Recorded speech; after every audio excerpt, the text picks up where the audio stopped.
falar um pouquinho sobre simbolismo. E trouxemos a nossa convidada especial, Ana Carolina Russiero. Bom dia, gente! Bom dia, Carol! Muito obrigada por ter aceitado o nosso convite. É uma honra ter você aqui. E começa contando pra gente um pouquinho o que é o simbolismo. Então, o simbolismo, ele foi... Sem problema. Perdão.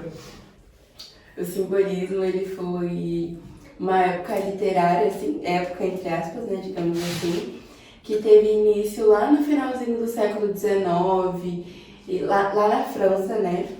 E ele veio assim, para trazer mais sobre esse negócio do símbolo mesmo, igual o nome dele diz, do místico, de algo muito diferente do realismo mesmo. Como que surgiu esse movimento e tudo, Carol? Então, perdão. Ele surgiu, como eu disse, na França, né, no finalzinho do século XIX, perdão. E as suas raízes literárias, elas vêm totalmente opostas ao realismo, como eu já falei mesmo, porque no realismo a gente lida muito com acontecimento fato. E no simbolismo não é assim. Ele lida muito mais com o sonho, com a musicalidade, com a transcendência, com esse negócio do além.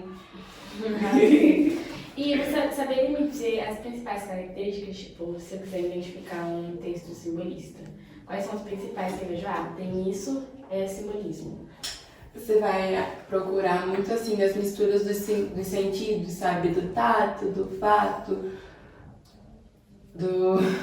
e por assim vai, sabe? A mistura desses sentidos, a mistura com, como eu falo toda vez que eu falo sobre simbolismo, com esse negócio da transcendência mesmo, com essa mistura de sonhos, com a musicalidade. Essas eu acho que seriam as principais características. Sim, Carol, você já falou das características, já falou um pouco sobre o simbolismo, mas o que o simbolismo defende? Eu acho que o simbolismo defende aquilo que o autor quer defender. Porque, por exemplo, quando eu falo sobre falar de sonhos, sobre falar de transcendência, eu vou falar sobre aquilo que eu sei. Não tem como eu falar do sonho que a Evelyn teve, sendo que quem teve o sonho foi ela. Não tem como eu falar da minha experiência de vida, se não tem como outra pessoa falar da minha experiência de vida, se quem vive aquilo sou eu. Isso é muito... Como exemplo, a gente pode ter o autor desse movimento literário, tem o Cruz Souza. Acho que é isso mesmo. É um dos dois, não é? Mas é um dos dois. Ele falava muito sobre isso, né? Ele falava sobre a sua dor de ser um autor negro. Então, tipo assim, ele não falava sobre a dor de outras pessoas, ele falava sobre si. Eu acho que uma das características é falar sobre o eu de uma forma totalmente diferente do que seria no realismo. Então você diria que eu posso escrever não só, tipo, não é mais com o que eu vivo, mas com os meus sonhos ou com algo de sentimento. Vem da Eu fantasia. não posso, tipo, escrever algo que eu vivi de simbolismo. No caso, sim. Mas eu acho, por exemplo, essa é a minha opinião muito minha. Eu acho que para você escrever algo que você viveu, você não escreveria de uma forma tão dura igual você escreveria se você estivesse numa época do realismo. Eu acho que você colocaria a sua dor de uma forma mais escondida, sabe? Aquilo que você sente, você colocaria obviamente no papel, mas você colocaria de uma forma que, para entender, a pessoa tem que ler o seu poema inteiro, tem que compreender realmente o que ela está lendo, entendeu? Eu acho que vem muito mais do falar sim sobre as suas dores, mas não de uma forma tão dura. Entendi. Você falou agora sobre um pouco de poema, sobre o Cruz de Souza e tudo, mas quais são as principais características do poema simbolista, assim? Como eu tô falando aqui, mas esse negócio de tratar a sua dor de uma forma mais mística, sabe? De uma forma mais... Como eu posso falar? Não sei, uma palavra certa pra isso. Uma coisa mais assim... Leve. sentimentalista. Tanto leve quanto sentimentalista, de uma forma mais assim. Como é uma questão, tipo, dos meus sentimentos, você acha que uma pessoa poderia interpretar de uma forma completamente oposta? Por exemplo, eu escrevi uma coisa e a pessoa sobre amor e a pessoa entendeu que foi sobre ódio, assim. Os extremos opostos. Eu Porque acho cada que um tem. Eu acho, tipo assim como em qualquer poema, cada um tem a sua interpretação, o simbolismo não seria diferente, né? Porque como a gente vê muito, por exemplo, Cruz de Souza falando muito da sua dor pessoal, vai ter provavelmente gente que vai achar a dor dele uma coisa mais assim, uma coisa mais fútil, e vai ter gente que vai sentir a dor que ele está falando nos poemas na pele. É muito da interpretação de cada um. Eu acho que isso acontece em qualquer tipo de leitura que a gente faça, seja de poema, seja de um livro, seja de um texto que a gente vê na internet, de um post que a gente vê. Vai sempre ter esses opostos. Alguém vai entender de uma forma, outra pessoa vai entender de outra. E às vezes nem sempre as ideias vão encaixar com aquilo que o autor queria falar. Às vezes pode ser que uma pessoa compreenda exatamente o que o autor queria falar. Mas pode ser também que as pessoas entendam totalmente o oposto, no caso, do que ele queria falar. Então, Carol, a gente está falando sobre poema, sobre Cruz de Souza, e queria saber a sua opinião para nossos seguidores. Você tem uma obra, você pode citar uma obra do Cruz de Souza que você pode indicar para nós? Que é a Fogueteira do Cruz de Souza. Se vocês me derem um tempinho, Pode ficar à vontade. Aqui. A Carol trouxe o roteirinho dela, né? Pra não Com esquecer de certeza. nada. Eu esqueci de nada. que a memória é muito boa. Aqui.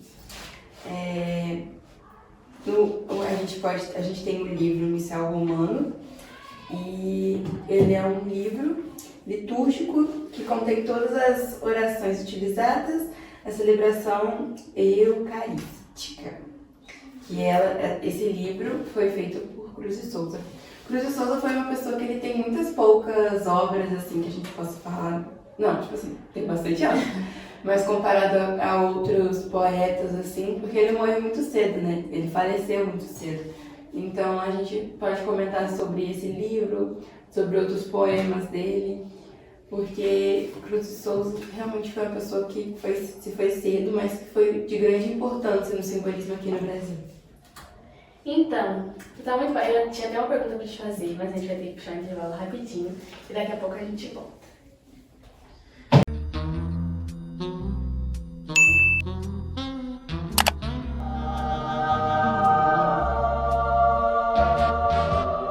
A gente voltou aqui com a Carol, né? Infelizmente a gente não tem muito tempo, então a gente vai ter que fazer umas últimas perguntinhas pra ela. Infelizmente. Uma é minha, né? E a outra pessoa mandou, que ela vai perguntar. Então, Carol, uma vez eu vi na internet um poeta que romantizava a cor branca. Não sei se era o simbolismo, se era do parnasianismo, não sei o que eu vi. Não sei se era isso que você falou, né? Cruz. Então, era Cruz de Souza mesmo. Nos seus poemas ele falava muito sobre a cor branca. Ele tinha uma obsessão real com a cor branca. Mas eu acho que isso se leva muito... Não. Eu acho que isso se leva muito nesse quesito dele ser um poeta preto, um poeta negro, na época em que a gente está falando, no final do século XIX. Um poeta negro, tipo assim, que credibilidade ele tinha perante a sociedade, digamos assim. E ele falava realmente sobre as suas questões com isso, sobre a sua obsessão pela cor branca que ele tinha, por não se sentir satisfeito da forma que ele era, do seu físico mesmo. Entendi, Carol. Como a minha amiga Evelyn está falando sobre parnasianismo e tudo, você pode me dizer qual que é a diferença entre o parnasianismo e o simbolismo? Bom, no parnasianismo a gente vai ver uma linguagem muito objetivista. Eu acho que está correta essa palavra, porque é muito diferente do simbolismo. No parnasianismo eles lidam muito com o objetivo, com o é isso. No simbolismo é muito mais do subjetivo, do subjetivismo. O português tá bom hoje, que isso? Essa eu acho que seria uma das grandes diferenças entre o simbolismo e o parnasianismo. Então, o parnasianismo é mais pé no chão e o simbolismo... Mais fantasia. fantasia. Isso aí. Muito obrigada, Carol, por Obrigada. ter compartilhado esse papo com a gente. Foi muito bom. Aprendi coisas que eu não sabia hoje também. Foi uma honra ter você aqui, aprendendo muita coisa com você. Muito obrigada, viu? Então, gente, foi isso. Muito obrigada por ter assistido até aqui. Até uma Beijo. próxima, gente. Tchau.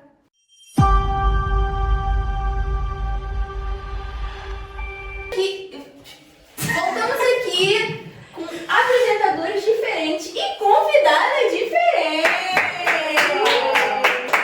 para falar sobre outro assunto que é muito importante na língua portuguesa e na literatura, que é o parnasianismo.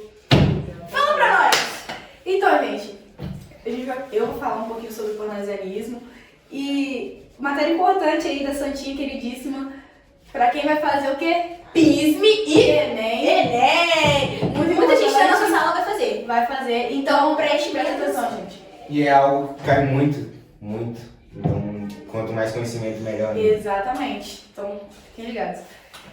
Para começo de conversa, você podia explicar aí pra gente o que é o parnasianismo?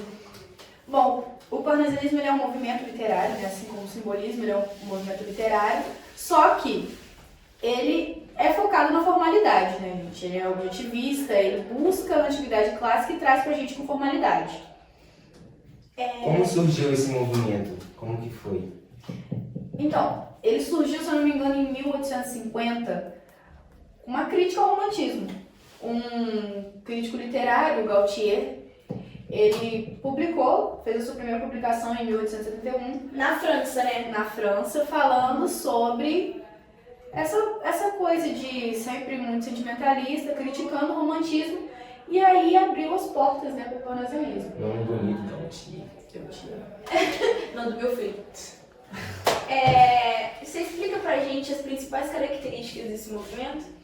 Então, como eu falei, ele é bem formal, né? Ele é focado na formalidade, ele é objetivista, ele é descritivista, muito direto, né? E apesar de tudo isso, ele também é contra o sentimentalismo. Ele é muito impessoal, ele foge total dessa coisa do romantismo, do sofrimento, oh meu Deus, o amor. Eu sou coração de pedra. Ele é focado na formalidade, de fato. Pode falar que ele é uma pessoa ignorante? Algo assim? Um sentimento ignorante. Amigo, Ele também ele não sabe. ele não expressa sentimento, ele não expressa nem raiva, nem ódio, nem nada. Ele é formado em fato, ele é formal, entendeu? Igual a nossa geração de hoje, né? Bem coração de pedra. Poderia citar alguns artistas? Olha na mesa, então, tem o Olavo Bilac, tem Alberto de Oliveira, Raimundo Correia, Francisca Júlia, uma mulherzinha aí. Só uma, né? Uma mulherzinha. E uma Só das principais. porque, tipo assim, naquela época também não existia Era muito bem- palco pra mulher. Exatamente. Muito Mulher tinha pouca força. Meu Exatamente. amor, pouca força não, né? Poucos ouvidos, poucos ouvidos ali Isso. na coisa do povo. Enfim, E da onde surgiu esse nome, o parnasianismo? o nome Parnase, né? Parnase, o nome do monte, onde antigamente, né, na mitologia grega antiga, falavam, diziam, né, que lá era onde habitava o deus Apolo, as deusas, musas gregas, e por conta desse nome foi criado o parnasianismo. Teria algum filme sobre isso? Algo relacionado? Uma obra deles?